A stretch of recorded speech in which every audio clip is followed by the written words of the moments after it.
IN. On appelle ça facteur Fresnel, je crois. Fresnel. Je ne me rappelle pas trop. Tu regardes, tu vois. Tu fais un prolongement comme ça, là. D'ici à là, c'est 90.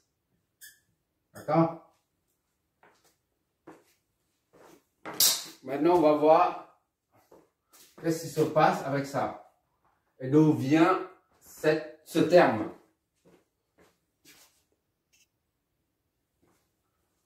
Pour un condensateur, le courant qui passe par un condensateur est exprimé de la façon suivante. Là, et CT est égal à C dVCT sur dt.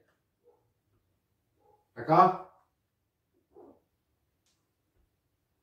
Est égal à C fois VCT'. Sous forme différentielle, sous forme de dérivée. D'accord? Maintenant, on va voir ce que ça donne. Ici, c'était. Il suffit de faire la dérivée de ça, là. Or, VCT est égal à VC max fois cosinus oméga t plus phi. D'où VCT', d'accord? On cherche là. Est égal à VC max,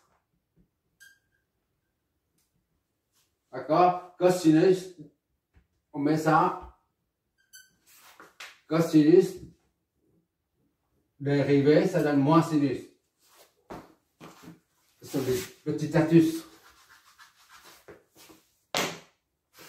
Ça fait moins sinus, d'accord, sinus, oméga t, plus phi. Voilà, ça donne VCT' est égal à moins oméga VC max fois moins sinus. Je réarrange l'expression, c'est tout. Comme tout à l'heure, on a moins sinus. On a dit tout à l'heure, moins sinus phi est égal à cosinus phi plus 90. Tu te rappelles? On vient juste de démontrer tout à l'heure. Le cercle trigonométrique. Maintenant, on va appliquer ça ici.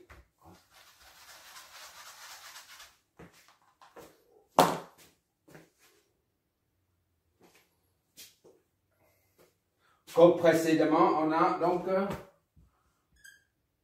comme précédemment, on a moins sinus oméga t plus phi est égal à cosinus de oméga t plus phi plus 90. D'accord?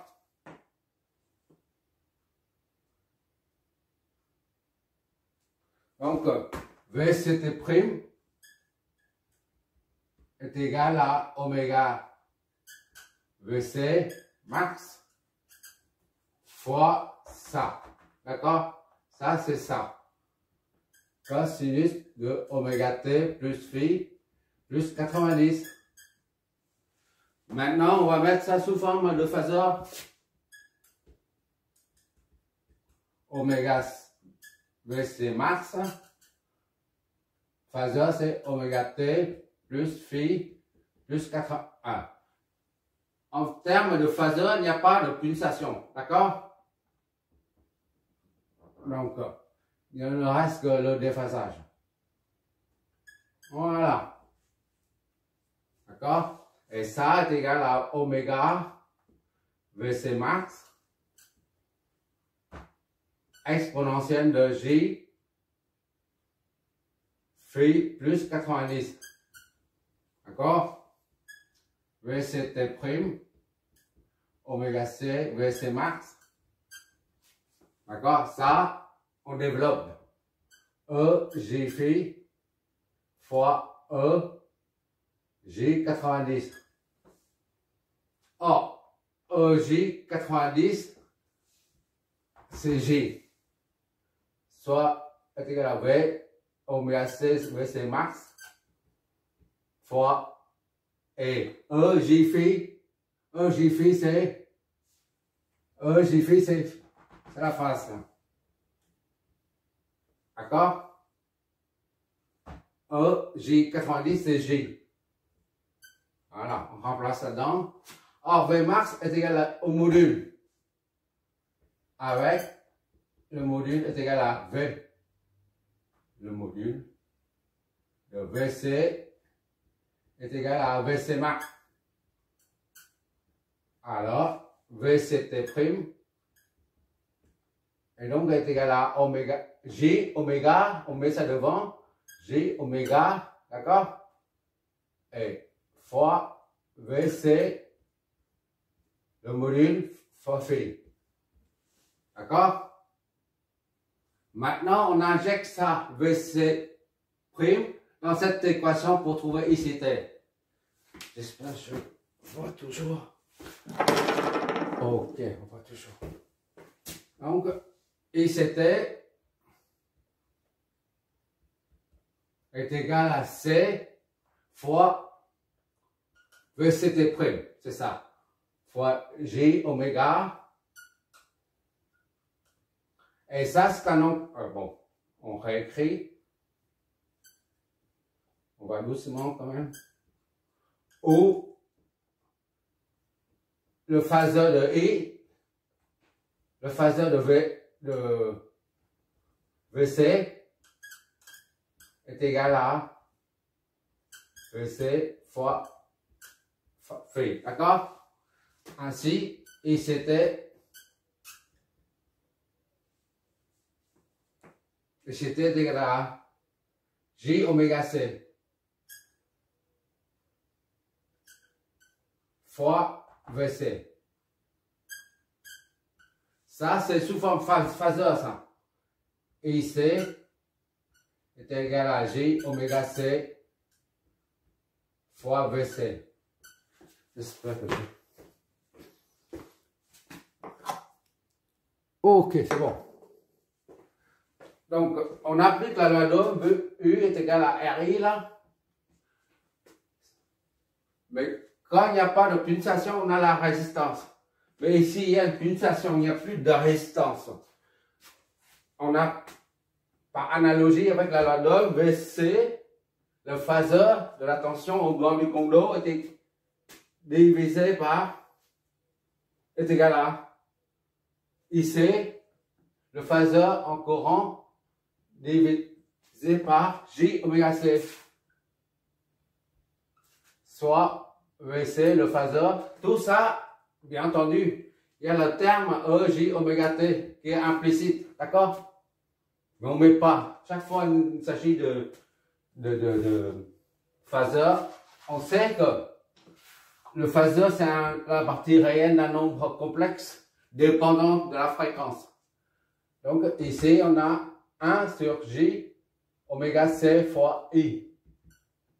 Voilà. Quand il n'y a pas de pulsation, on a la résistance. Et quand il y a une pulsation, comme un condensateur, le condensateur, comme l'inducteur, il n'y a pas de résistance. On néglige la résistance propre de la bobine. D'accord? Pour un condensateur, on néglige la résistance propre du connecteur de fil qui, de part et d'autre, des deux plaques du condensateur. Donc la résistance est nulle pour les deux composantes. Il n'y a pas de résistance. Mais lorsqu'il y a une pulsation, ça devient ça. Ça, c'est équivalent à, ça, c'est par analogie avec la résistance. On appelle ça l'impédance. Impédance. D'accord? Impédance, comme il s'agit de la capacitant, on dit impédance capacitive. Voilà. D'où provient, qu'est-ce que ça signifie 1 sur J oméga C? C'est ça. Et pour le déphasage, on reprend cette équation-là. VCT', là. VCT' est égal à ça, oméga VC max, oméga VC max, phi plus 90, phi plus 90, d'accord? VC max, c'est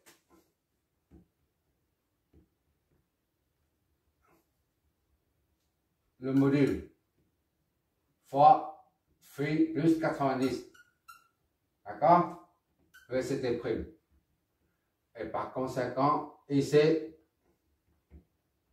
T est égal à, on exprime en termes de phaseur, ici, tout court, oméga, il faut un C déjà, C fois VCT prime, d'accord? VCT prime, c'est ça, VC, phi plus 90, voilà.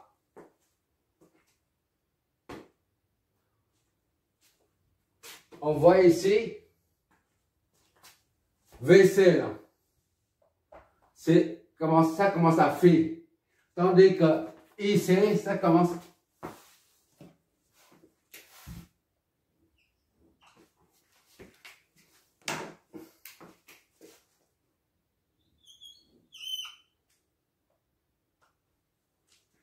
IC.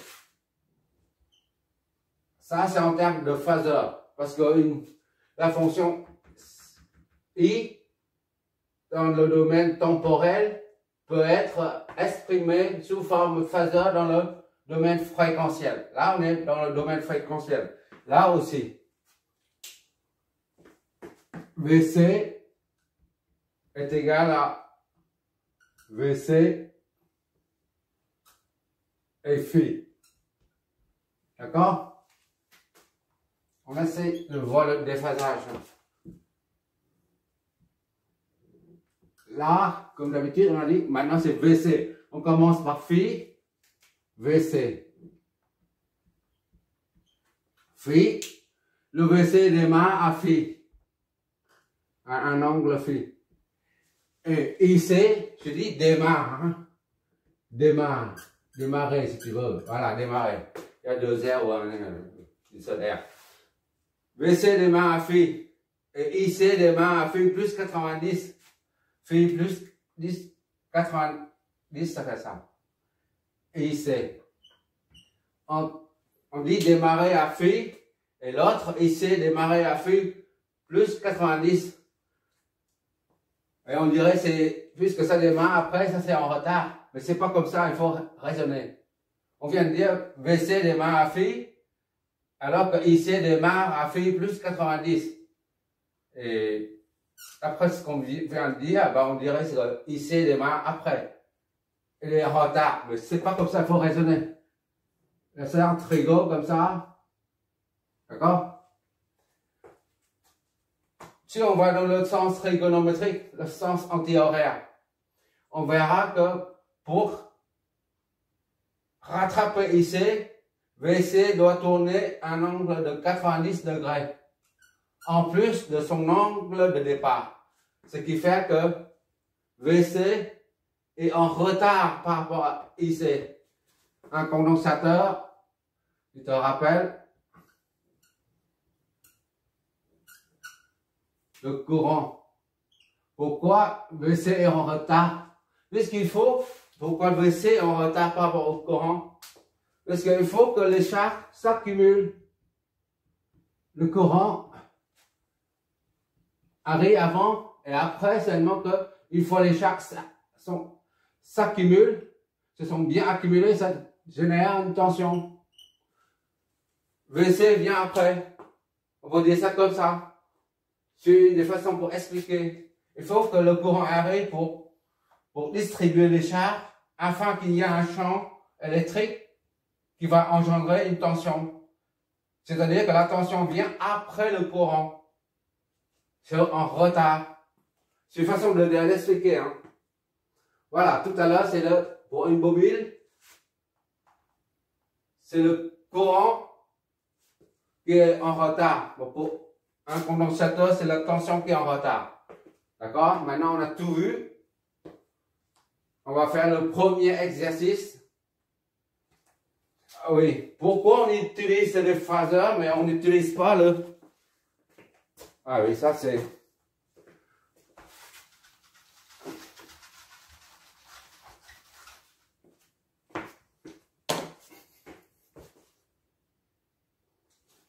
Oui, pour terminer, il faut faire une conclusion sur le phaser. Pourquoi, lors de l'analyse d'un circuit en courant alternatif, de type co-sinusoïdal ou sinusoïdal, on doit utiliser le phaser et on raisonne dans le domaine fréquentiel plutôt que dans celui temporel. Ça, c'est dû au fait, on a par exemple cos, sinus, phi, les formules de Trigo, plus ou moins 180 B sur 2, phi sur 2. Cosinus phi plus ou moins B sur 2, moins plus sinus phi. Voilà. Ça, c'est une des formules en trigonométrie.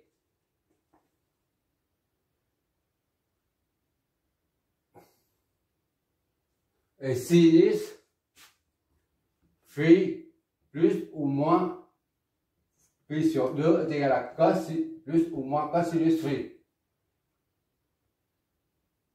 Si je ne me trompe pas.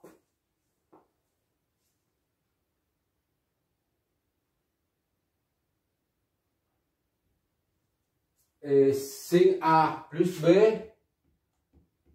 A plus ou moins B est égal à cos A, cos B, cos A sin B. Attends.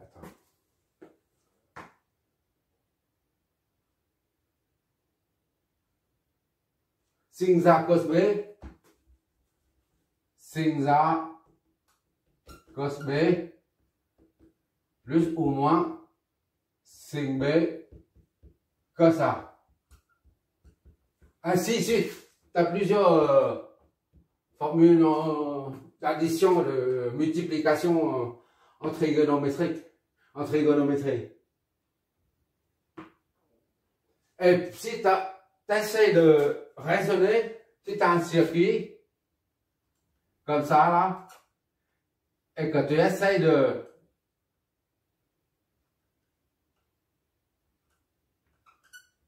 raisonner, solutionner dans le domaine temporel, tu auras affaire à ça.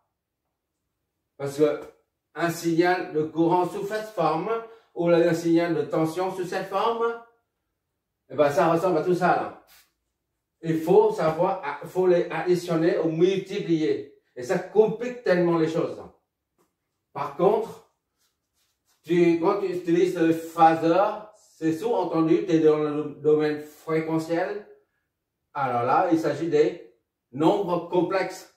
Ça, tu transformes tout de suite en INT, là.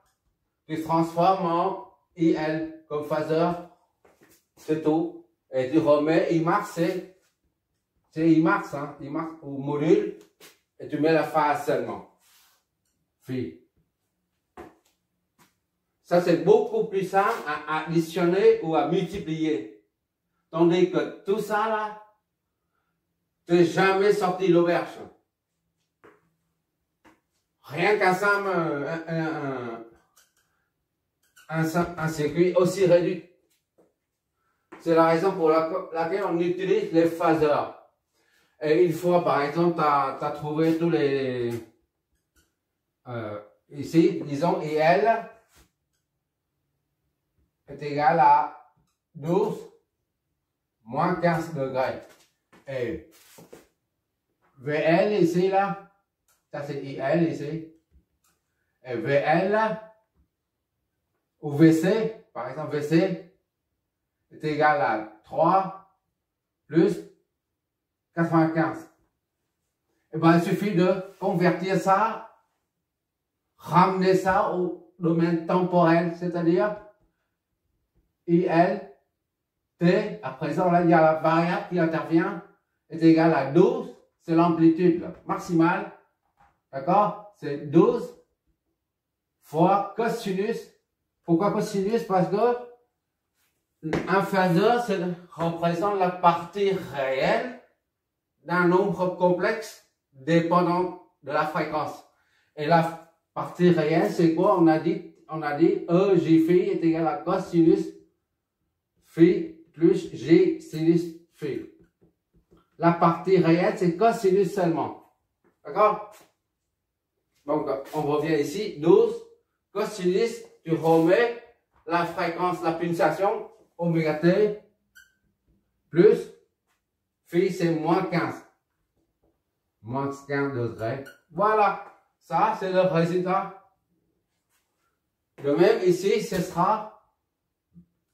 Ça, on est dans le domaine fréquentiel. Maintenant, il faut ramener VC du domaine fréquentiel vers au domaine temporel. C'est-à-dire VCT, il n'y a plus de chapeau ici, est égal à l'amplitude 3 fois cosinus de oméga t. Toujours oméga t, puisqu'on a dit la phaseur, c'est sous-entendu, il y a le terme J oméga t, où oméga est toujours constante, la pulsation. D'accord, la fréquence est toujours la même. Plus phi en l'occurrence, c'est 95. Voilà, tu reviens au domaine temporel. Voilà, c'est le résultat à chercher. Mais bon, dans l'analyse, proprement dite, on utilise les phaseurs.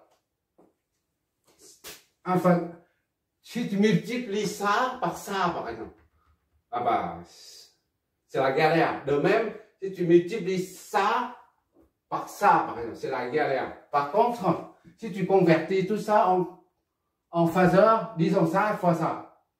D'accord? Par exemple, tu as 20, 10, 20 et 12 fois. Plus, par exemple. Plus 12 et 20. Bah, il suffit de mettre en 1, 10 plus 12. Voilà, tu mets ça en facteur. Et ça donne combien ça? 22. Fois 1, 20. Ça donne 22, 20 degrés. Et tu ramènes ça au temporel. C'est-à-dire 22 cosinus de oméga t plus 20. Voilà. Tu vois, l'addition de deux phaseurs se fait facilement. C'est très rapide. Tandis que tu fais l'addition de ça, et ben, là, c'est le même angle. Si, imagine, tu as cosinus de oméga t plus, ici, par exemple, on a dit, moins 15 degrés et sinus de oméga t plus 20. Alors là, pour additionner ces deux trucs là, ça prend du temps.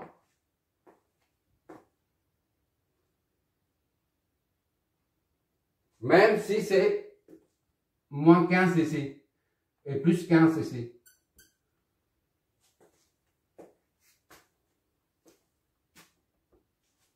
Et ça là, si c'était 10, 15 degrés plus 12, 20 degrés. Et ben tu convertis ça en complexe, en nombre complexe. Ça c'est un nombre complexe, et en nombre complexe, tu sais, l'adjectif complexe, c'est mal, à mon avis, très mal utilisé. Il faut dire simpliste. Parce que ça simplifie tout. Grâce au nombre complexe, ça simplifie tout, absolument tout. Je ne sais pas pourquoi on a fait ça, un nombre complexe. Le nombre simpliste, pour moi, ça simplifie beaucoup de choses. Qui dit phaseur dit nombre complexe, d'accord? D'ailleurs, on a la partie E, J, oméga t. J, ici, c'est le nombre complexe déjà. D'accord? Bon, on va faire le premier exercice via le phaseur. Merci d'avoir regardé.